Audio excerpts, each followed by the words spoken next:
ಊಟಕ್ಕೆ side dish ಏನು ಮಾಡೋದು ಅಂತ ಹೇಳಿ ಯೋಚಿಸ್ತಾ ಇದ್ದರೆ ಈ ರೆಸಿಪಿ ನಿಮಗೆ ಖಂಡಿತವಾಗ್ಲೂ ಇಷ್ಟ ಆಗುತ್ತೆ. ಒಮ್ಮೆ ಟ್ರೈ ಮಾಡಿ ನೋಡಿ. ನಾನು ವಾಣಿ ಕುಸುಮಾಕರ್, ಎಲ್ರಿಗೂ ನಮಸ್ಕಾರ. Welcome to my channel. ಬನ್ನಿ ತೊಂಡೆಕಾಯಿ ಪಲ್ಯ ಮಾಡೋದು ಹೇಗೆ ಅಂತ ಹೇಳಿ ನೋಡೋಣ. ನಾನಿಲ್ಲಿ ಒಂದು ಮಿಕ್ಸಿ ಜಾರಿಗೆ 4 ಹಸಿಮೆಣಸಿನ್ಕಾಯಿ, 2 ಹೆಸಳು, ಕರಿಬೇವು, 4-5 ಬೆಳ್ಳುಳ್ಳಿ, ಅರ್ಧ ಇಂಚು ಶುಂಠಿ, ಅರ್ಧ ಕಪ್ಪಷ್ಟು ತೆಂಗಿನಕಾಯನ್ನು ಹಾಕಿ ತರಿಯಾಗಿ ಈ ಥರ ರುಬ್ಬಿಟ್ಕೊಂಡಿದ್ದೀನಿ. ಆ ನಂತರದಲ್ಲಿ ತೊಂಡೆಕಾಯನ್ನು ತೊಗೊಂಡಿದ್ದೀನಿ. ನೀವು ತೊಂಡೆಕಾಯಿ ಎಷ್ಟು ಜನರಿಗೆ ಮಾಡ್ಕೊಳ್ತೀರಿ ಅನ್ನೋದ್ರ ಮೇಲೆ ಎಷ್ಟು ಬೇಕು ಅನ್ನೋದನ್ನು ನೋಡಿ ತಗೊಳ್ಳಿ. ನಾನು ಈ ತೊಂಡೆಕಾಯನ್ನು ಚೆನ್ನಾಗಿ ತೊಳೆದು ಚಿಕ್ಕದಾಗಿ ಕಟ್ ಮಾಡಿ ಮತ್ತೆ ನೀರಲ್ಲಿ ಹಾಕ್ಕೊಳ್ತಾ ಇದ್ದೀನಿ. ಯಾಕಂದರೆ ಅದರಲ್ಲಿ ಆಯ್ಲಿ ಥರದ್ದು ಸ್ವಲ್ಪ ಇರುತ್ತೆ, ಅದೆಲ್ಲ ಹೋಗಬೇಕು. ಹಾಗಾಗಿ ಮತ್ತೆ ತೊಳೆದು ಒಂದು ಬೌಲಲ್ಲಿ ಎತ್ತಿಟ್ಕೊಂಡಿದ್ದೀನಿ. ನಂತರದಲ್ಲಿ ಈರುಳ್ಳಿಯನ್ನು ಚಿಕ್ಕದಾಗಿ ಕಟ್ ಮಾಡಿಕೊಂಡು ಮತ್ತು ಕೊತ್ತಂಬರಿ ಸೊಪ್ಪನ್ನು ಸ್ವಲ್ಪ ತೊಳ್ಕೊಂಡು ಚಿಕ್ಕದಾಗಿ ಹೆಚ್ಚಿಟ್ಕೊಳ್ತಾ ಇದ್ದೀನಿ. ಇವೆಲ್ಲವನ್ನು ಹೆಚ್ಚಿದ ನಂತರ ನಾವು ಒಂದು ಬಾಣಲೆಯನ್ನು ಸ್ಟವ್ ಮೇಲಿಟ್ಟು ಅದಕ್ಕೆ ಸ್ವಲ್ಪ ಎಣ್ಣೆ ಹಾಕಿ 1 ಸ್ಪೂನಷ್ಟು ಸಾಸಿವೆಯನ್ನು ಹಾಕ್ತಾಯಿದ್ದೀನಿ.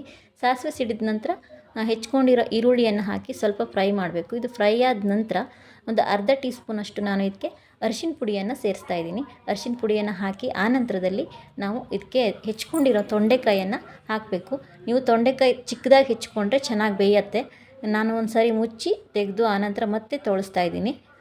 ತೊಂಡೆಕಾಯಿ ಬೇಯೋದು ಸ್ವಲ್ಪ ಲೇಟ್ ಆಗುತ್ತೆ. ಹಾಗಾಗಿ ನಾವು ಇದನ್ನು ಮೀಡಿಯಮ್ ಫ್ಲೇಮಲ್ಲಿ ಇಟ್ಕೊಂಡು ಚೆನ್ನಾಗಿ ಬೇಯಿಸ್ಕೋಬೇಕು. ತೊಂಡೆಕಾಯಿ ಬೇಯೋಕ್ಕೆ ಸ್ವಲ್ಪ ಟೈಮ್ ತೊಗೊಳುತ್ತೆ. ನೀವು ಹೈ ಫ್ಲೇಮಲ್ಲಿ ಇಟ್ಕೊಂಡ್ರೆ ಅದು ಬೇಗ ಬೇಯಲ್ಲ, ಕತ್ತೋಗುತ್ತೆ ಅಷ್ಟೇ ಬಿಟ್ಟರೆ ಬೇಗ ಬೇಯಲ್ಲ.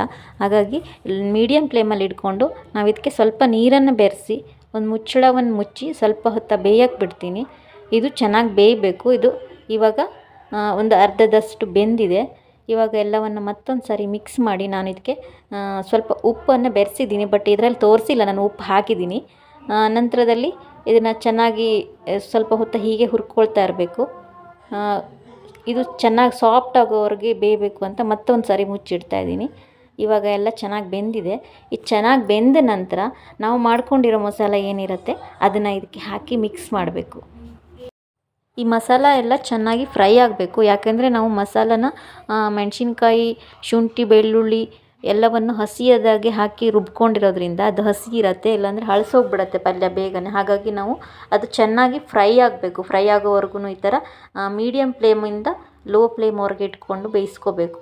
ನಾನಿವಾಗ ಒಂದು ಮುಚ್ಚಳವನ್ನು ಮುಚ್ಚಿ ಸ್ವಲ್ಪ ಹೊತ್ತು ಬೇಯಕ್ಕೆ ಬಿಡ್ತಾಯಿದ್ದೀನಿ. ಸ್ವಲ್ಪ ನೀರನ್ನು ಹಾಕಿ ಬೇಯಿಸೋಕೆ ಇಟ್ಟಿದ್ದೀನಿ ಚೆನ್ನಾಗಿ. ಅದು ಮಸಾಲೆ ಎಲ್ಲ ಚೆನ್ನಾಗಿ ಬೇಯಲಿ ಅಂತ ಸ್ವಲ್ಪ ನೀರು ಹಾಕಿದ್ದೀನಿ. ನೀರು ಹಾಕಿ ಮತ್ತೆ ಮುಚ್ಚಿ ತೆಗಿತಾ ಇದ್ದೀನಿ. ಇವಾಗ ಇದು ಸುಮಾರು ಬೆಂದಿದೆ. ಇದು ಫುಲ್ ಡ್ರೈ ಆಗೋವರೆಗೆ ನಾವು ಈ ಥರ ಹುರ್ಕೊತಾ ಇರಬೇಕು. ಆಲ್ಮೋಸ್ಟ್ ಇದು ರೆಡಿಯಾಗಿದೆ. ಇವಾಗ ನಾವು ಇದಕ್ಕೆ ಮೇಲೆ ಕೊತ್ತಂಬರಿ ಸೊಪ್ಪನ್ನು ಉದುರಿಸಿದರೆ ತೊಂಡೆಕಾಯಿ ಪಲ್ಯ ರೆಡಿ ಆಗುತ್ತೆ. ನೀವು ಒಮ್ಮೆ ಮನೇಲಿ ಟ್ರೈ ಮಾಡಿ, ತುಂಬಾ ಚೆನ್ನಾಗಿ ಬರುತ್ತೆ. ಊಟಕ್ಕೆ ಚಪಾತಿ ಅಥವಾ ರೊಟ್ಟಿ ಜೊತೆ ಕೂಡ ಇದನ್ನು ನಾವು ತಿನ್ಬೋದು.